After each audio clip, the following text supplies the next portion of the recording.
This is Lisa from Mobile Tech Review, and it's smackdown time between two 13 to 14-inch premium Ultrabooks. This is the HP Spectre X360, the latest generation with the gem-cut corners, and this is the Lenovo Yoga C930.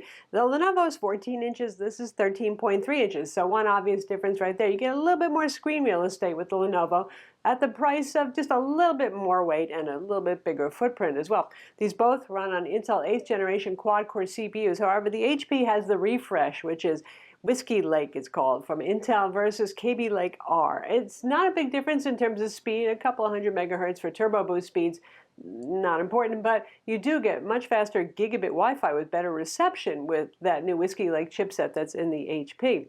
They're both 360-degree convertibles with the Yoga hinges, we call it, because Lenovo started that whole thing.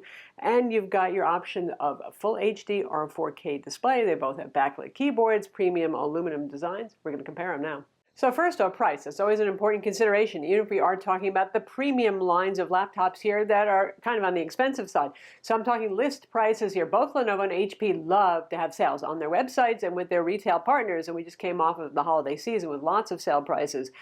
For the high-end configuration, if you want to get the Core i7 and 16 gigs of DDR4 RAM and a 512 gig NVMe SSD and the 4K display in both of these models, it's going to be about $1,550 list price for the HP versus $1,650 for the Lenovo. Again, you will find sales and you should be able to knock off $150, $200 if you do find a good sale on them.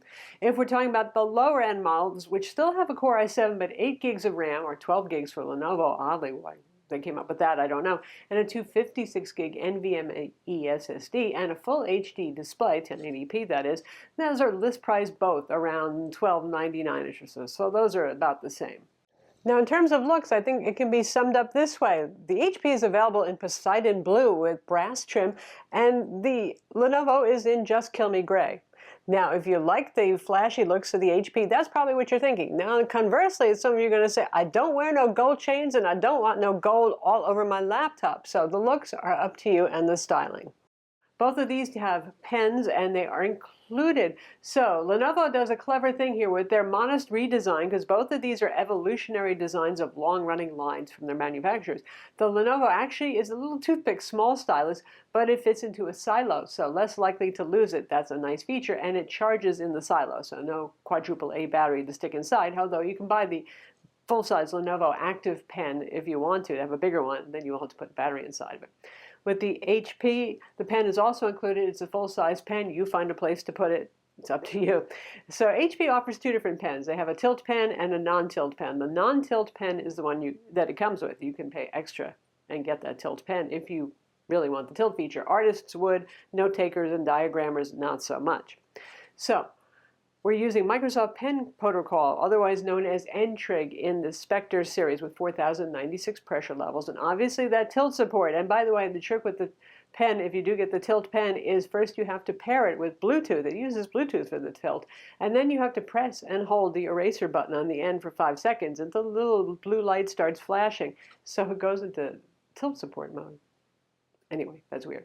In terms of the Lenovo, you have Wacom AES, which is a good technology, also 4096 pressure levels. No tilt support there, though. Wacom, better on palm rejection, so when your hand touches the glass, you won't get extra lines. N-Trig, better for the tilt support. There you have it. Ports on these, neither of them have a whole lot of ports. They both have a USB-A port, your traditional one, two Thunderbolt 3 ports that are also USB-C, and they're full 4-lane on those. They have an audio jack. HP adds a micro SD card slot, and optional 4G LTE is coming. I don't believe it's available in any configuration yet on their website. With the Lenovo, all the ports are on one side on the left, and HP puts some on each side. When it comes to the display, both of these are available with your choice of 1080p and 4K displays. HP gets a little bit more complex there. There's two different full HD display options. One is the 1 watt, usually displays use 2 watt, power panel, 400 nits, pretty good looking, a little hard to find right now. And then there's one you'll see at retail stores a lot, which is the 1080p with the privacy screen feature. you you hit a button and boom, it reduces the viewing angle so people on the sides can't see you so much. Lenovo has your standard 1080p IPS display, and we have a full review of that, and I wasn't that impressed with it for something that's premium in this price range. It's an okay display. It's, you know, the usual almost full sRGB, but brightness is about 300 nits. It's not stellar looking. Now, the 4K panel on both of these is really very good looking. Despite Lenovo's marketing claims about Dolby Vision support and all that sort of thing, it's still an IPS display on Lenovo, and it's an IPS display on the HP as well. There's no super brightness mode here for HDR. There's no OLED going on. They're both very competent. They're still not wide gamut displays in the 4K range, but they do cover the full sRGB gamut, about 76% of Adobe RGB. They're on more even ground there, with the HP still being brighter, pushing almost 400 nits or so. In terms of performance, like I said, you're having an Intel 4th generation Ultrabook U-Series quad-core 15-watt CPU inside with Intel UHD 620 graphics on both of these. Both of these have the RAM soldered on board, and it's DDR4. So performance isn't that different. Yes, the HP is Whiskey Lake. Like I said, you get a couple hundred megahertz faster on the Turbo Boost, but the performance difference isn't much to talk about there. Both of these are thin laptops with metal chassis that get hot. The core temperatures when benchmarking on both of these can get quite high, near the thermal maximum, which is 100 degrees centigrade for the cores, the internal temperature. Now, both of these have the same kind of seesawing we usually see on Ultrabooks in the performance graph when running something like the PC Mark 10 benchmark, which means it goes to Turbo Boost and comes down as soon as it can. It goes to Turbo Boost, it comes down. It doesn't keep it high up. That's pretty typical for Ultrabooks. There are a few with more advanced cooling systems that offer a little more performance. The Surface Pro 6, Lenovo has their ThinkPad X1 Yoga, for example, that will do that, but neither of these has that feature to really maintain super high clock boost. Performance is very good. Performance is about the same. When it comes to noise, they both have two fans, and those fans will run if you're pushing it really hard. Say you're exporting 1080p or 4K video, that's sort of pushing it hard, not compiling code for a small program for iOS or Android or something like that. But there's small fans. They're just not going to make a super lot of noise. Like I said before, these sound a little bit more like water boiling in the background instead of a wah. They're not big laptops. They're not big fans. In terms of surface temperatures, the Spectre X360 has improved over the generations, and this one rarely gets hot to the touch, despite the fact it's very thin and it's metal. The Yoga will get a bit hotter to the touch. Not going to burn you, but a little bit hotter in the summer. You're going to begin sweaty legs.